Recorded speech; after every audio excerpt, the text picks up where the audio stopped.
Pour appliquer les bonnes manières, donc, je me dois de m'excuser et encore une fois de me présenter. Je réponds au nom de Raphaël Tikabwe. Je suis un artiste visuel basé à Goma.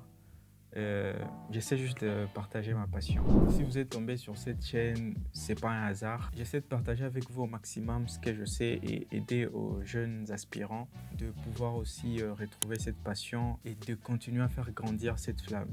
Aujourd'hui, on se retrouve encore et la vidéo d'aujourd'hui, je vais parler en particulier de la dernière mise à jour de Captcha One. Je viens tout juste de faire la mise à jour et franchement, je suis en tout cas...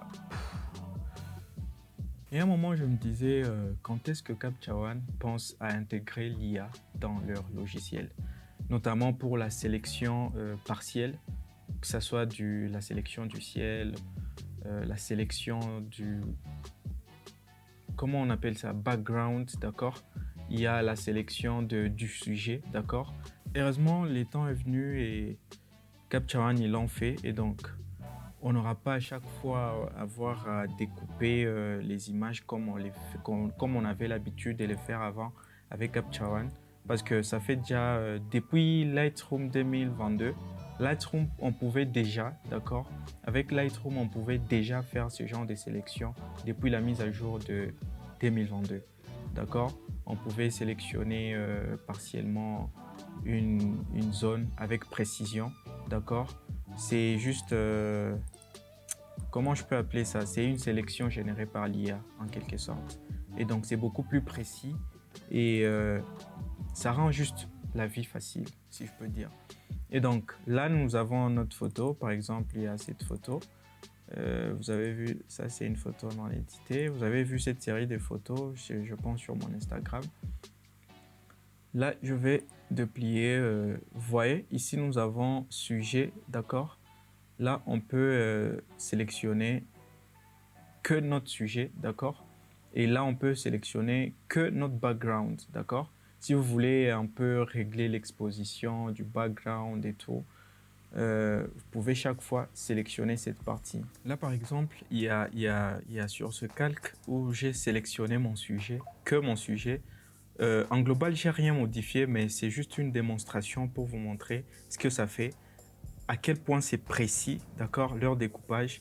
Mais franchement, c'est un autre niveau aujourd'hui avec l'IA qui est intégrée dans nos logiciels.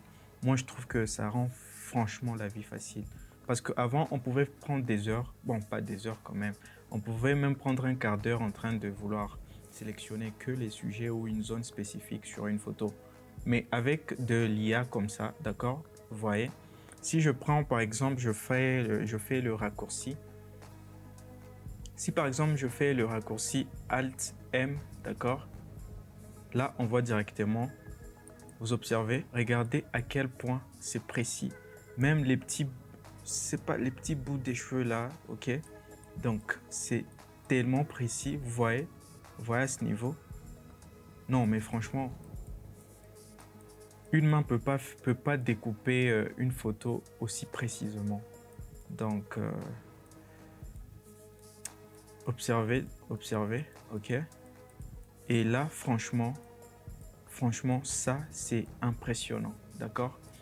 Et en tout cas, je remercie Captcha One pour nous avoir rendu ces services, d'accord? Parce que franchement, c'est la seule chose que je pouvais reprocher Captcha One pour quelqu'un qui a toujours été habitué à utiliser Lightroom.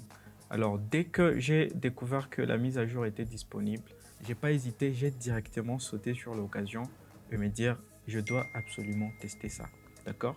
Oui, donc là, il y a par exemple, il y a cet autre calque où j'ai sélectionné le background, d'accord?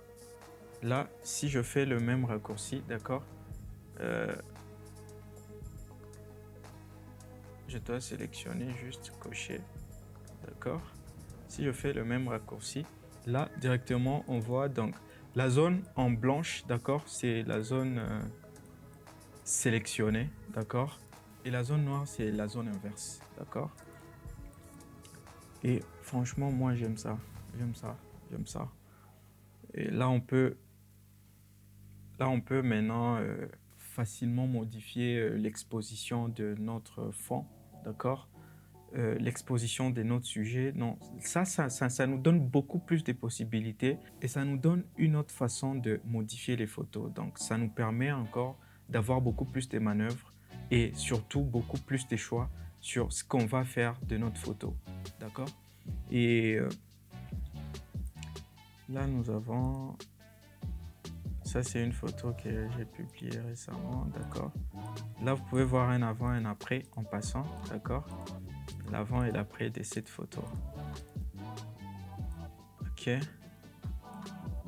Et une autre chose que j'ai appréciée, d'accord? Même si je n'ai pas encore fini d'explorer tout le potentiel de l'IA qui a été intégré dans ce logiciel, Capture One, d'accord? Mais une autre chose que j'ai remarqué, que j'ai apprécié par rapport à Lightroom, d'accord?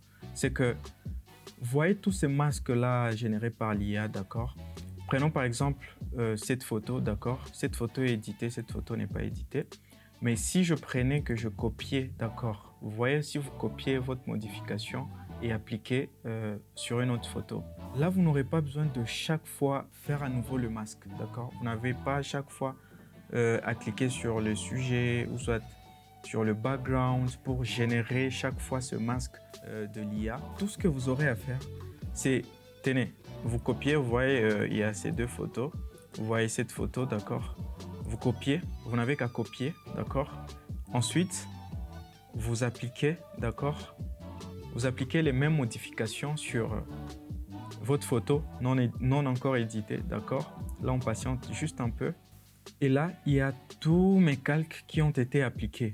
Et ce que j'ai vraiment remarqué, c'est que l'IA ne reprend pas vraiment les mêmes informations qu'on avait sur notre photo précédente, mais réétudie les nouvelles informations que nous avons sur la nouvelle photo, d'accord? Et si par exemple, il y a ces deux photos et n'a pas la même posture, d'accord? Mais l'IA va détecter les informations de la nouvelle photo et recalibrer, si je peux dire, les tirs, d'accord? Et là, vous allez remarquer, si je refais le même raccourci, vous allez voir.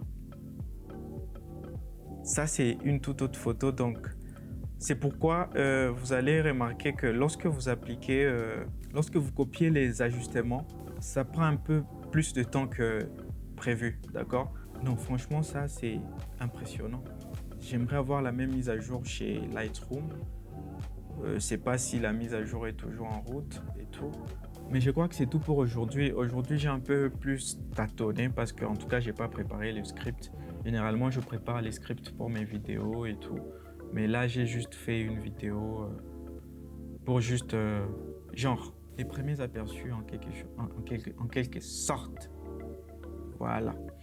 Les premiers aperçus en quelque sorte. D'accord? Et là, je vous remercie pour votre attention et surtout, n'oubliez pas de vous abonner. Donc, on se retrouve à la prochaine occasion.